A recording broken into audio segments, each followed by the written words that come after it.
Hello, my name is Ernest Owens, and you're watching the Ernest Experience.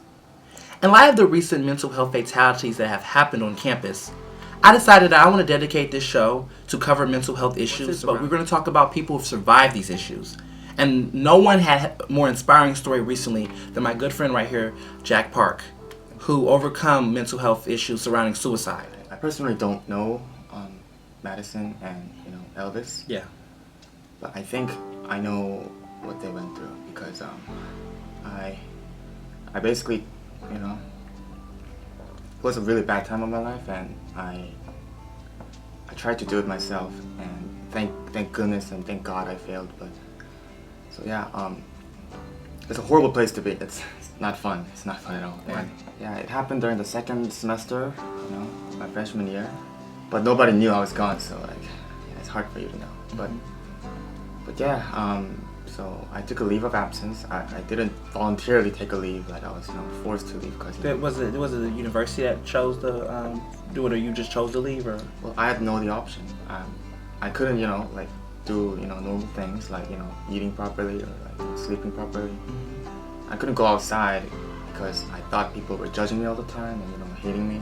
It was like this weird conception in my head, and I couldn't get it out for like the longest time. And things started getting worse. I started to not meet people because I thought they were going to make fun of me. And yeah, so I started eating by myself all the time, although people were asking me to like meet up for coffee. But then yeah, so things got really bad real quick, and yeah, things happened. Unfortunately, similar things have been happening to my my colleagues at Penn. Yes. Like a lot. Yes.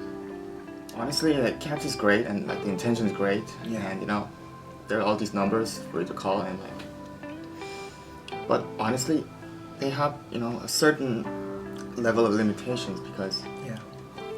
counselors are great, but like they're not your friends, and you really have to open up to your friends about your problems. And at Penn, it's just not everyone, but a lot of people don't talk about their weakness because everyone else seems so smart, and they all seem to be in such a good place all the time. Yeah. People don't expose their weaknesses enough. But I wrote this thing. It took me like 3 days to write because I'm from Korea, and my writing skills are not that great. I took 3 days to write that thing, and a lot of friends actually volunteered to edit it for me. So like I got that was my third draft. Yeah. And I spent an entire day just like trying to share it on Facebook because you don't know where depressed people are because they hide. Yeah. So I wanted to expand the social circle that people read this thing. Yeah. The only way to prevent depression from happening in the first place, and to ultimately prevent suicides, is to be able to trust people, and like trust people that they will listen to your problems. Right. And maybe I thought like if I wrote this thing, wow, this guy is sharing his darkest times and is okay about it, or maybe it's okay to talk about weaknesses and struggles. What when you was going through that process, did you seek out to go to CAPS? Did you seek out to go to any resources on campus, or did they help you? Did they not? Well, yeah, I went to CAPS. Okay. But ultimately, I didn't feel like CAPS was like the only asylum, like you said in your article. Yeah. CAPS is great, but if you're not stressed out and depressed from the first place, CAPS wouldn't exist on campus. People support each other and not try to like score higher on tests or like trying to like get the better internship. Then people won't be stressed as much. What made you not be as social anymore? Like, depression is not being upset when something goes wrong. It's being unhappy with yourself when things are still are going right. It's basically a mental condition, right? Right. Whatever happens, it feels bad. Like every day is a bad day for a long period of time, right? Okay. It happened for like a couple of months, and then I started to like think of all these weird things, and then I couldn't trust people anymore. And you know, I'm not saying nobody reached out. Everybody like kind of reached out. I have a group of Korean friends, and they made this PowerPoint for me, and this PowerPoint had a collection of letters, and they were like, "Oh Jay, my name was Jay back then, not Jack. Yeah. Hey Jay, we're all here for you. Like, I hope you get better soon." And it was like it's a great intention, right? But to me at the time, I thought they were making fun of me all the time. What steps did you make to get to this point where you are now social? You're willing to have coffee chats with people. Even in your piece, you put your phone number in the column, and you had many phone calls. You have a girlfriend now, I'm told. It's great. What did it take to get to that point? Where I just kind of sat there, and a lot of people kept pouring me kind of unconditional love. My parents are really great people. Like, they didn't give up on me, and I was staying alone in my room back in Korea for like 3 months. I didn't come out of my room because I thought people are looking at me funny, and I didn't want to see anyone. So I just kind of slept and watched a lot of TV to forget about those thoughts. And my mom quit everything because I might try to do it again. I might try to kill myself in my room, right? Yeah. So she was like, okay, and she was just sitting next to me like all day for 3 months. And I'm really sorry. It's okay. I saw my mom cry so much, but at the moment, my perception was so skewed that I thought even my mom didn't love me, and that my mom is trying to pity me at the time. But of course not. Like, my mom loves me, so that's why she was there, right? Yeah. To make sure I didn't kill myself. My dad works, My dad has a job, so he has to go to work. Yes. So he would text message my mom like 24/7, like how's my son? What is he doing now? And that went on for like 3 months. And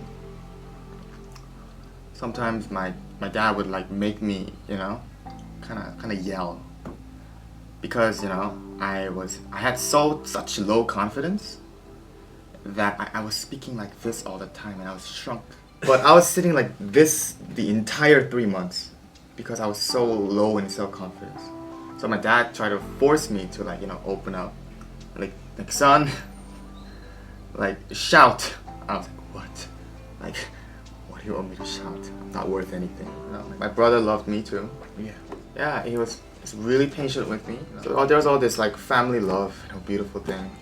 And I honestly think I survived because there's a higher being telling me to come to this show and like share this story. Yeah. I'm not sure how many people read the Bible watching this show. Right. But Mark 5:19, you could look it up, but it basically says, share your testimony, share how you met God, basically. And when I was happy back again, I honestly thought it was like a miracle. Nobody could, like, no human could make me feel better, but like a greater being. I hope this little interview thing gets the message across. Just, you gotta like love your friends, your mom, your dad. Like, you gotta love your girlfriend. Girlfriend's gotta love the boyfriend. Or boyfriend love the boyfriend. Oh yeah. Sorry about that, but It's fine. you love people for who they are, because like you don't know what that guy or girl is going through, and like say the uncomfortable stuff. You know how uncomfortable it is for me to sit here? I'm talking about like my weakest and darkest times ever in like freaking like a TV show. And it will change people. I really hope so. I'm not okay. I'm not like a savior. Like, I'm not a hero. Like, I'm just a student. I have to go to class tomorrow. We all do, right? Well, but I hope this this video clip just kind of make people kind of try to think about loving other people. Like I don't have time to hate people. I have 24 hours a day, right? Like, if I hate on people, I have less time to love people, and loving people makes me feel good. And it's what people are meant to, are meant to like love other people. That's right. So yeah, I love you. I love you. Well, too. not I'm not Yeah. I have a girlfriend, so not that. And I love the cameraman too. Like we just met, but like I love you too. And I just love everybody. Like homeless guys, I love like my apartment guard. I love random people on the streets. I just kind of like say hi to them all the time. Like I hope your day is going good. And, like, that really really got me out of depression. Love, basically. Yeah. I'm just so happy. I'm grateful that you decided to come on the show and just talk to me and the rest of Penn in the world, because I think more stories like that is important. At the bottom, I'm going to definitely show there's several resources on campus that you can go to. And thanks for watching the show. And if you want to see Jack Park for coffee or hot chocolate at Starbucks, he's around campus. And yeah, thank you so much.